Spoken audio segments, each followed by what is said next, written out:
What's up, everybody? It's Jordan, and welcome to the Sports Dude Hines Show. Today is August 26, 2021, and in this special edition episode, we're going to be doing a NFC East Divisional preview.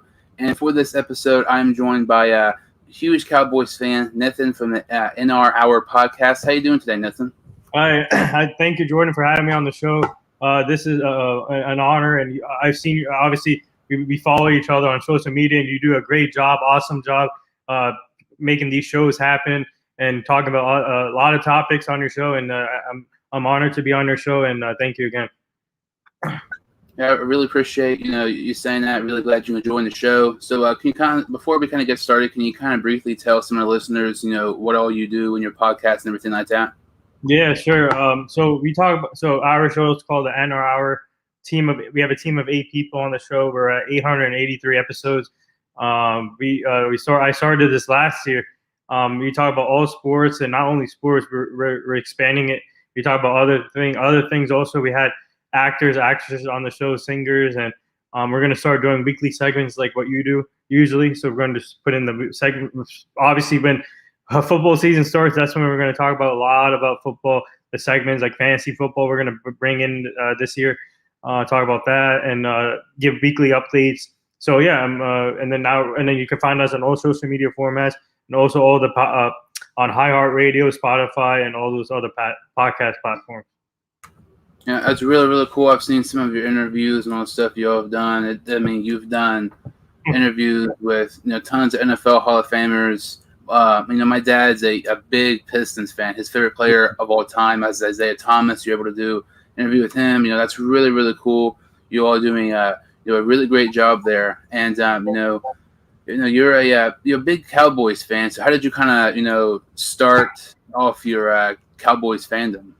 So my father brought me up as a Cowboy fan. When he was growing up, he watched Cowboys football and Texas football. So when I was born and growing up, he told me if you become a fan of another team, you're going to get kicked out. So I was forced to be a Cowboys fan. So my father brought me up as a Cowboy fan, and I bleed blue and silver till I die. So.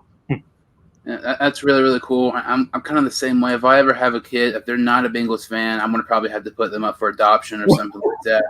But especially they're a Steelers fan. Oh, okay. But there's so many interesting topics for the NFC East. The Cowboys defense is loaded. The Eagles have a basically new starting quarterback. We saw Hurts start a few games. Ryan Fitzpatrick's a new quarterback. The Giants have lots of weapons.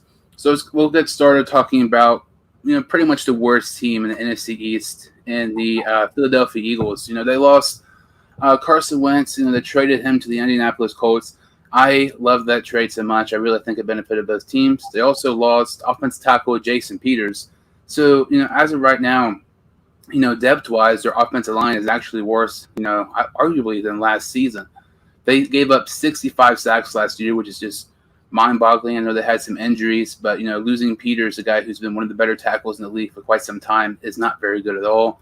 Yeah. They did bring in Landon Dickerson, a center from Alabama. I think he could be a nice piece for them. Devontae Smith, the Heisman winner this past season, he's already played with Jalen Hurts in college, and they brought in Joe Flacco. I know Joe Flacco probably won't start many games, but I actually love this acquisition here so much because Joe Flacco is one of those guys who's been around the league for so long. He's won a Super Bowl with the Baltimore Ravens. He can really help Jalen Hurts, his development and everything like that. And with the Eagles, I feel like they're not going to be good this year. I just feel like I know Wentz struggles. He's inconsistent. But I don't think it was the right decision to move on from him because I know his contract was ridiculous. But you look at how bad their offensive line was. He really didn't have any good receivers as well. And with Hurts, the limited games I saw him play in, I was not really impressed. Their additions are nice, but they're nothing, significant, I would say, aside from Devontae Smith. So what are your kind of thoughts on the Eagles offseason and everything? I'm actually I hate the Eagles, but as a reporter, as a broadcaster, man, they're going to struggle this year. And like I agree with what you said, that they lost two key players in Wentz and Peter, especially Jason Peters going to Chicago now. What a big loss for that. When healthy, he's one of the best offensive linemen, in my opinion, in the league. So great pickup for Chicago there. But I don't know what Nick Sirianni is doing. Decide on a quarterback already, man. It's almost started the season, and Joe Flacco is a veteran out there. Obviously, he won games throughout his career. He's been to the Super Bowl before, but with this, I think this team is in rebuilding mode. Obviously, you got Devontae Smith, who I like from Alabama. Dickerson, another guy from Alabama. I watch Alabama games all the time, so these two players will be big time for them. But they're going to struggle. I think I think their record could be worse than last year. By the way, I think, but in my opinion, they need to see more of Jalen Hurts. I think they need to give him more of a chance and have Joe Flacco be their backup to start the season. And but yeah, the Eagles are rebuilding, in my opinion, and they're a young team, young developing team, and Nick Sirianni, a young coach. So I think they're going to struggle this year, in my opinion, and I think they're going to finish last. But I think Devontae Smith will grow into a star receiver. I hate to say that because obviously I'm a Cowboy fan, but I like Devontae Smith a lot. This guy's a stud. But you know what? I think, in my opinion, the Eagles will finish last, and they're going to struggle. And the Eagles, in my opinion, they're definitely going to finish last in NFC East. But I wouldn't even be shocked if they were second to last, or maybe even last in the whole NFC in general. I'm just not really high on them. But one thing with Landon Dickerson, not really thought about. I believe he played with Jalen Hurts in Alabama. That is actually incredibly important, because a center and quarterback connection is, I don't really think people realize how important those connections are. So the more you think about that Landon Dickerson draft pick, I don't think it's as bad as some people make it out to be. I think that was a really smart selection. Devontae Smith, that was a great pick there. And the Eagles, I do not really expect many wins for them. Definitely going to be last in the NFC East. And I'm trying to figure out which team to do next, because both of our predictions were kind of similar. Yeah. It's really debatable who's going to be. We'll do the Giants next. So the Giants, in the offseason, they lost Colt McCoy. And I know that's nobody, huge, but, kind of like I was saying with Joe Flacco. Yeah. I think it's always smart to have one of those, veteran quarterback guys who can come in and occasionally win you a game. That's exactly what Colt McCoy did last year. And I think it's really smart to have McCoy in there, especially because, Daniel Jones is so inconsistent. I feel like retaining McCoy would have been a smart idea. But, the fact that your only key departure is a backup quarterback in his mid-30s, that's a pretty nice sign for the Giants. They added so many players in the offseason. Kenny Galladay from the Lions. I was really hoping the Bengals would get him. They were in it to the very end. And, he signed a 4-year deal. Kadarius Toney, my favorite receiver in the draft. I actually liked him more than Jamar Chase. Cesar Jallari, phenomenal pick. I would say arguably the best round 2 pick of the whole NFL draft. And then they signed Adoree Jackson, a corner, was originally with the Tennessee Titans. I believe there was a report of him that he was injured or something like that today. So I don't know how long he might be out or what the extent of that injury is. But you look at these, signings and draft picks for the Giants. When you add Kenny Galladay, when you add Kadarius Toney, and they also signed John Ross for the Bengals. Yeah. John Ross is already hurt because he's made of glass. But when you look at some of these guys and these wide receivers, the Giants and Gettleman are putting all the pieces there in front of Daniel Jones. And I feel like if the Giants were to succeed, it's going to be this year. But my thing is, I'm just not really sold on Daniel Jones. He has all the talent around him, and all he has to do is just honestly be an average quarterback. Turnover-free football. If he has a fumble or interception like he does every single game, then that's really concerning for the Giants. I think the Giants have potential to be really nice, maybe a 10-win team. But the Daniel Jones, to me, is really the biggest concern, in my opinion, for the New York Giants. Yeah, I agree with you 100% there. I need to see a lot more out of Daniel Jones. And you forgot, don't forget, they got Kyle Rudolph, too, at the tight end position. What a great pickup for them. They got so many. There's no excuses now for Daniel Jones for this offense. And, man, I think this is a team right here that could potentially compete with us for the division. I think they made a lot of great moves. Kudos to Dave Gettleman, man. This guy gets criticized so much for the recent moves he made, but I think he rebounded well this offseason. getting a guy with Galladay, but I mean, obviously the injury issues are concerning there. But this guy, when healthy, he's a stud. He's a tall receiver. He's going to help out Daniel Jones and Tooney. Like I agree with you, Tooney's a highlight reel from Florida, a great receiver. They had a great draft. I love Adoree Jackson from Tennessee. This guy is a stud too. He's going to help out the secondary. But I think it comes down to Daniel Jones, like you said. I agree. Daniel Jones needs to take that next step. And like I said, no excuses with these weapons he has now. And Saquon Barkley coming back. But I think they're going to bring him back slowly with this injury what he had last year. But if you look at this offense, it's coming out. It's shaping out to be a great offense. And you put in Kyle Rudolph there, man.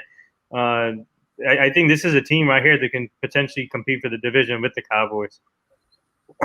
And it's really interesting just because, I mean, you look at the Giants roster, you take away quarterback. Like you mentioned all those players like Galladay, Kadarius Toney, Ojulari, Saquon Barkley. You look at that team, that's definitely a playoff team. That's a team who could compete with their division. And then when somebody tells you that the quarterback is Daniel Jones, then you're kind of debating whether or not not only will they not win a division, if they can compete with it as well. Daniel Jones, to me, like I was saying, it's the major question mark, and I think that's really what determines who will end up winning the NFC East, the consistent quarterback play. And that's what really separates, let's say, the Eagles from the Giants, because I know Hurts, some people think he's good. He's only started 4 games. I'm not sold on him at all. But there's major gaps between all these quarterbacks, in my opinion. Hurts and Jones and Fitzpatrick, in my opinion, they are very similar. I know I kind of sound crazy, but it's the fact they're inconsistent play. Right. It goes on to our next team here. And, I know lots of people love this acquisition with the Washington football team signing Ryan Fitzpatrick. But, I just do not get this at all. And Ryan Fitzpatrick, in my opinion, without a doubt, is 100% the most inconsistent quarterback in NFL history. Mm-hmm. He has started at least 6 games in 12 years of his career. He's only had, of those 12 seasons, he's only had 2 years where he's been over 500 as a starting quarterback. I know Ryan Fitzpatrick, everybody likes to say, Fitzmagic and everything like that, but it's a lot more Fitztragic than people realize. He can throw for 400 yards a game. Realistically, those aren't wins. All of his glorified moments are 85% of those glorified moments are when he's trying to come back from behind, when he messed up his team and they're losing. So to me, I don't really understand this, glorified overhype with Ryan Fitzpatrick. And, part of the reason they signed Ryan Fitzpatrick is because, they no longer have starting quarterback Alex Smith. He started some last year. He was injured a little bit. And they also lost Ryan Kerrigan to the Eagles, which honestly, looking back at that, that's actually pretty decent sign. He's up there in age, but it's not a bad signing at all for Philadelphia. They lost Ronald Darby to the Denver Broncos. They brought in William Jackson from the Cincinnati Bengals. I thought they overpaid him a little bit, but overall I thought that was nice. They brought in Curtis Samuel from the Carolina Panthers, reuniting him with former head coach he had in Carolina and Ron Rivera. They also drafted Jamin Davis, the first-round linebacker out of Kentucky. And, honestly, to me, I didn't really like that pick much at all. I really thought Jeremiah Owusu-Koramoah would have been a much better pick. But it's still the fact, like, despite maybe me not liking him a lot, that's still a really big addition to their defense. And I feel like, Washington's defense last season was just this phenomenal defense that everybody talked about. It's going to be one of the best defenses in the league for years to come. And then all of a sudden, their defense this year is actually better than last year, which is just absolutely mind-boggling and crazy to think about. But it's like you look at their defense, everything's there. They have a top 5 defensive line. All these guys are super young, like Chase Young, Deron Payne, Montez Sweat, all those guys. But you look at their offense, they have some really nice pieces. Their running back duo, it's underrated. Terry McLaurin's one of the more underrated receivers in the NFL. But I really feel like that title is a tie between Tyler Boyd and DJ Moore. I mean, they also have, Curtis Samuel. Curtis Samuel is not going to be one of these top 10 wide receivers, but you can, occasionally have him in, running plays and end arounds and stuff like that. And that's what makes it so interesting with the Samuel signing. But going back to the inconsistent quarterback play, like I was mentioning earlier with Fitzpatrick and how I was mentioning it with the New York Giants and Daniel Jones, I just do not trust Ryan Fitzpatrick at all. I know this is arguably the best team he's been on. Overall, I'm not for sure if this is the best offense he's been a part of, but I would say it's definitely up there. But the inconsistent quarterback play of Ryan Fitzpatrick to me is a major question mark, considering, like I was mentioning, he has had at least 6 starts in 12 years, and only of those 12 years, he's only had 2 of those over 500. That is definitely concerning. And I really feel like this hype with Ryan Fitzpatrick, making the Redskins a Super Bowl contender or a sleeper or anything like that is blown out of proportion way too much. Because they're going to be lucky to honestly win their division, let alone end up winning the Super Bowl. I really think people need to stop the hype with Washington. Yeah, I think I'm going to say this about Washington. I think they can compete in the division, but can they score enough points? Obviously, their defense will be awesome. I think they have a great defense with Chase Young. I love Chase Young as a player. But they lost Kerrigan also. That was a big loss. And Darby. But I think their defense is more improved from last year. And the question is, though, will they be able to score enough points with Ryan Fitzpatrick?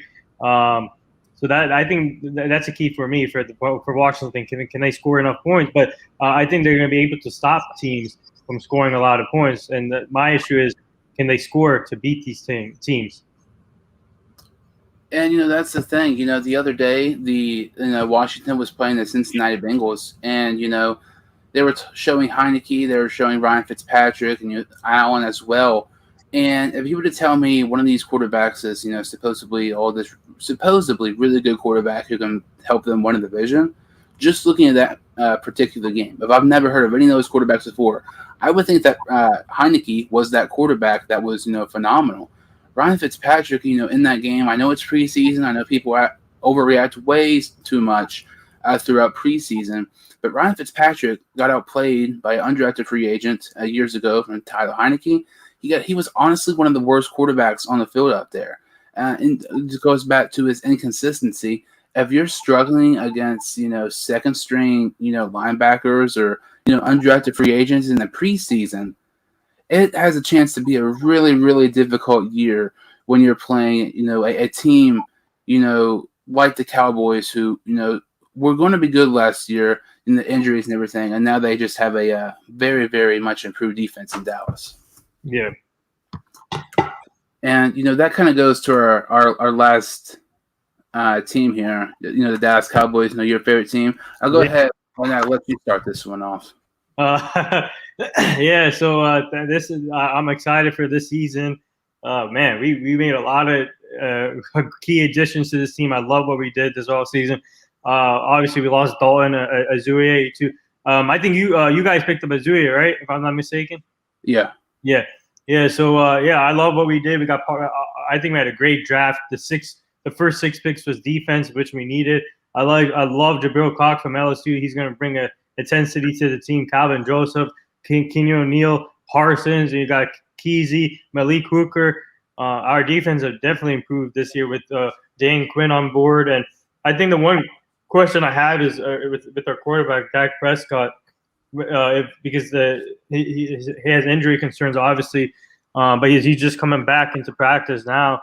So my concern is, will he be able to stay healthy this whole season? And hopefully he's ready by week 1. And if he does stay healthy this whole season, I think we're going to win the division and potentially compete far in the playoffs and potentially make the Super Bowl.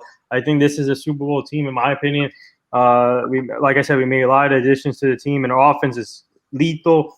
We have Zeke Elliott coming back. I think he's going to have a comeback season. And then we got Amari Cooper, CeeDee Lamb, and then these developing tight ends, and Michael Gallup. And there's no weakness on this team anymore, I don't think. I think we're a complete team. It just has to come together. And if everyone stays healthy, then I think we'll have a great year and win this division. So. Yeah, I agree 100%. And Andy Dalton, I have him as the departure. He wasn't really good last year for Dallas, but it's a fact that, losing a backup quarterback like Dalton's caliber, who's capable of being a starting quarterback, I feel like is a loss because let's say Prescott gets hurt again. Yeah, I know. Also, I forgot. And we don't really have a legitimate backup quarterback. I don't trust.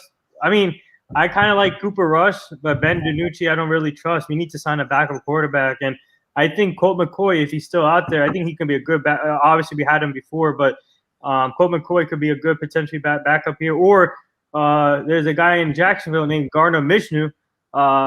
Maybe he could potentially be in Dallas, hopefully. But we need to sign a backup quarterback for sure. So. Yeah, Minshew would honestly really be a really, really nice potential, trade target. It's not going to be, a third-round pick or anything like that. It'd be like a fifth or sixth round, which I think that's definitely doable, considering, the Cowboys, they can make moves at times. And Minshew's on a rookie deal. Let's say Prescott isn't 1,000,000% sure ready to go week one. Yeah. I do not trust Ben DiNucci at all. I mean, if you're a Cowboys fan, you see Ben DiNucci starting, you might as well just cross your fingers, get on your knees, and start praying they're going to win. It's going to be really difficult. But, they lost Dalton to the Chicago Bears, and, Chidobe Awuzie, going to Cincinnati, and that kind of led to the Kelvin Joseph draft pick in the second round. I didn't really like that one, because, there was lots of, draft talk about him. He was one of those guys, had lots of off the field issues heading into the draft. And I honestly thought they reached on him, but it kind of goes back to what I was saying with Jamin Davis earlier. Just because I didn't really like somebody doesn't mean it's not a big addition. Like, I don't think Kelvin Joseph is going to be great, but he's going to have a huge role because he's going to be replacing, Chidobe Awuzie's position at corner. I mean, their defense is completely different from last year. Keanu Neal, I honestly think Keanu Neal might be my favorite defense accusation for the Cowboys this year, because you get Dan Quinn, who was with Atlanta with Keanu Neal, who's now the defense coordinator in Dallas. That is just phenomenal to me. I think Keanu Neal has potential to have a breakout year. You drafted Micah Parsons. I mean, that is crazy. You have Jalen Smith. Van Der Esch, who's more than likely leaving next year. Cox is another. He can potentially replace Van Der Esch. At this very moment, the Cowboys have Parsons, Van Der Esch, Jalen Smith, and Jabril Cox. Mm-hmm. That is just absolutely incredibly just insane. Like, you would not think a team could have this good of a linebacker core. And, obviously Parsons is going to be the future replacement for Van Der Esch. Parsons had lost lots of off the field issues that nobody talks about. To this day, I still do not get why it was never mentioned on draft day, ESPN, NFL Network, or any stuff like that. But, somebody else, I really liked, they also improved in their secondary was they signed Malik Hooker, former Ohio State Buckeye. Him and Keanu Neal, two really, not great safeties, but, reliable. That's a nice duo in your secondary. And also, you bring in Jabril Cox, who, the Cowboys kind of shocked some people taking Micah Parsons in the first round, and then Jabril Cox is there in the fourth round, and you keep on waiting to see where Jabril Cox is going to go. I'm like, he's not going to go to Dallas. That doesn't make any sense. And then all of a sudden they take Jabril Cox. They took two top 5 linebacker prospects with already having 2 top 12 linebackers in the NFL right now. That's just absolutely crazy to me. And the only thing, my major issue with the Cowboys is quarterback, because the one thing I will say about Prescott, I just do not get. Last year he was good. He had a ton of passing yards, but at the same time, they were kind of passing back to come back in games where, they weren't really playing good. And he's coming off a serious injury, and people all of a sudden think he's like some top 5 quarterback or something like that. But to me, with Prescott, I know he's definitely the best quarterback in this division. It's not even a debatable topic. He's the most consistent, but there is times where he is inconsistent as well. But, with his injury coming back, I think the Cowboys, I feel like they're going to end up winning the division. So if Prescott doesn't play week 1, I don't think it's a huge deal, because if, like you mentioned, Minshew, if you got a guy like Minshew, or, just a, okay backup quarterback, I don't think that's a bad idea. Maybe start him week 1 or 2 in Dallas, because if you're Dallas, the roster you have right now, this division's way easier than people think. Do not rush Prescott back and having a chance to, re-injure something and, get out for the year again. But that's really my only concern with the Cowboys. I mean, this roster is just completely different from last year. They're going to be very, very, very fun to watch. Yeah, I think our offense is gonna be fun to watch, and I'm excited, and I'm pumped. And how about them Cowboys? I'm really excited for this season. I can't wait. And obviously, we start off with Tampa. That's gonna be a tough game in Tampa, so we got to be ready. We got to be 100% ready because we're facing the Super Bowl champs, and they're gonna be ready too. Obviously, playing at home, and I think that's a good test for us to start off the season to see where we're at. And also, there's two players I need to keep an eye on. For people to keep an eye on it. DeMonte Kesey, another guy from former Atlanta, when healthy, he's a great player. And also the guy we drafted from Oklahoma State, and Sean Wright. Everybody's sleeping on him. I think this guy can potentially be a great player in this league.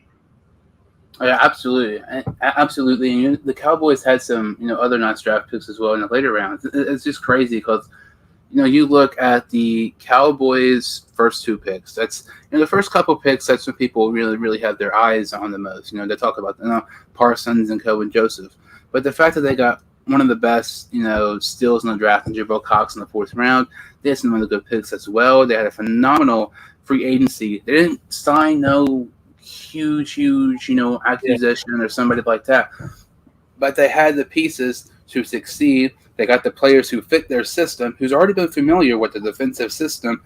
And Dan Quinn, I think, has potential to be really, really nice in Dallas this year.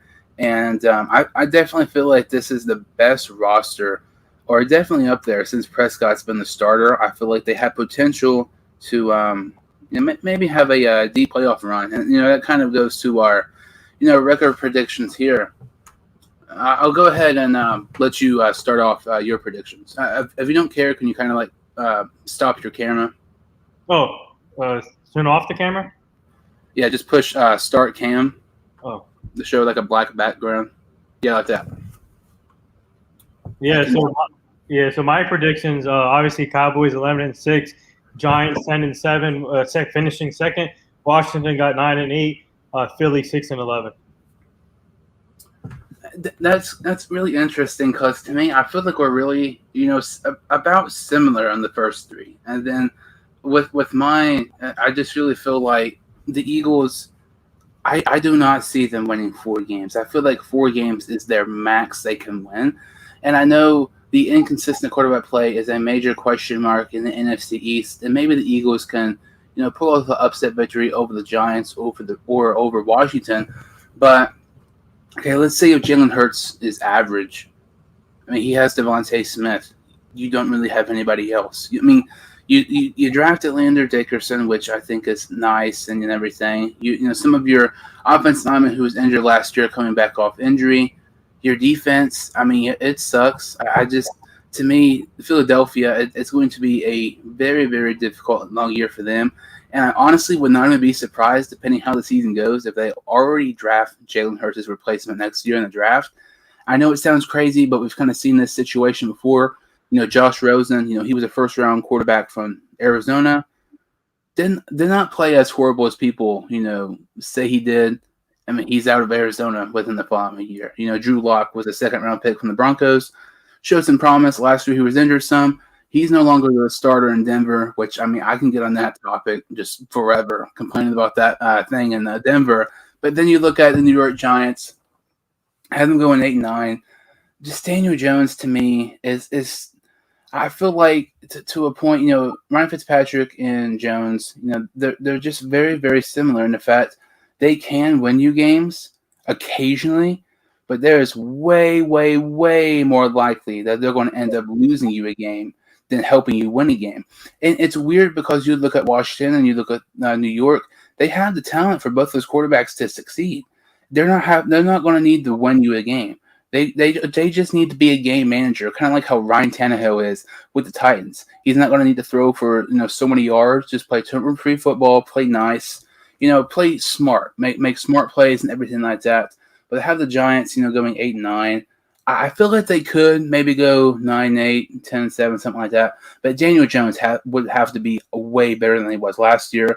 And with Washington, that stat I mentioned with Fitzpatrick earlier, I just don't trust him as a starter And especially, like, will never say a team with Ryan Fitzpatrick starting as a quarterback as a Super Bowl contender. To me, that's absolutely crazy. Ryan Fitzpatrick, like I was saying, he's one of the most inconsistent quarterbacks of all time, but he's also one of the best backup quarterbacks of all time. But, I feel like Fitzpatrick really fills that backup role more than he does a starter, because he could throw for 400 yards, 500 yards, and have the best beard in the NFL, but that's not going to do crap if you're not winning games in the NFL. But, then you have the Cowboys. I feel like this division, last year, it was arguably the worst division, one of the worst of all time last year. And the fact that none of these 4 teams could even get 500, it's just absolutely crazy. And you look at these rosters, and you would think maybe this division is better than people think. But then you realize who the quarterbacks are for Washington and who the quarterback is for the Giants. And then you realize there's no way the Cowboys are not going to win this division. It kind of gets old at times, and I know you're a big Cowboys fan, but, it seems like, people always say the Cowboys are going to be Super Bowl contenders and, stuff like that. But, and, they're always going to win the division. But this year, it just seems too obvious. Okay, Dak Prescott's the best quarterback in the division easily. And you look at, situations like that. When a team wins games, 90% of the time, they have the better quarterback. Mm-hmm. And, you look at the wide receivers, the Cowboys are the best wide receiver group in the NFL. They're the best linebacker, the NFC East. You look at the linebacker core, they have the best linebacker core in their division. They have a very improved defense. It's better than Philadelphia's. It's comparable to the Giants. It's not better than Washington's. But you just really look at, certain position groups. I really feel like Dallas, especially on defense, is much better than people think this year. And with their offense, we already know they have the best offense in their division. This is theirs for the taking, and I just do not see this being close to all. This is the Cowboys to lose. The only way they don't win the division is if Prescott gets hurt and is out for a majority of the season. Yeah, I agree. I think this division is for us to take, and I can see the Eagles finishing 3-14 too, and they're gonna finish. They're gonna have a horrible season, obviously, but this is the Cowboys taking right here, so can't wait. Let's see what happens, because coming up next week, or no, in September sometime, regular season starts, and really excited about this season. I can't wait. It's, with fans coming back in the stadiums, that's gonna be fun. So let's see how it plays out, and if Dak's healthy for the whole season, and I think we're gonna win that division. The NFL season, regular season starts 2 weeks from today, which is just absolutely crazy to think about. This is, I was telling somebody the other day, as much as I talk about the NFL, I have a podcast and everything, I talk about football every single day. And the fact that this, in my opinion, seems like the fastest offseason ever, without a doubt, is just really crazy. It's like this is just really crept up there. Especially, with college football as well. College football starts this weekend. Nobody's even talking about it. Regular season starts this weekend, right? Regular season? Yeah. There's a couple games there. And then, the big games, kind of start next week. And it's just crazy. The football season is finally back. The best time of the year. Lots of people say, Christmas, Thanksgiving. Some people say their birthday is the best day of the year. My opinion, it has to be the draft, number 1. Number 2, the opening day of the NFL regular season. There is just so much to talk about, with the NFL. And it's going to be very interesting to see, how the NFC East plays out. If Prescott will start week 1, how he comes back from his injury, Philadelphia, and what's going to happen with Jalen Hurts. Daniel Jones and Ryan Fitzpatrick, if they can actually stay consistent and not be turnover machines, and their teams. This has been a lot of fun. So, talking about the NFC East Divisional preview. So, Nithin, can you kind of tell some of the listeners where they can maybe follow you on social media? Yeah, you can find us on YouTube, Twitter, Facebook, Instagram, and all the podcast platforms, Spotify, iHeartRadio. Our Instagram is the _, and same thing with Twitter, the _. Jordan, I just want to say thank you for having me on the show. We got to get you on our show at one point, hopefully soon, and keep up the great work, man. This is awesome. I really appreciate it. Really appreciate that. Thanks for joining and everything. This was a lot of fun. Make sure to go follow Nithin. All the social medias. I want to put that in the link in the description below. Make sure to like this video and subscribe to the channel. Follow me, the Sports 2 Hines Show, on Twitter and Instagram. I really, really appreciate it. Once again, thank you all so much for watching, and I will see you all next time on the Sports 2 Hunt Show.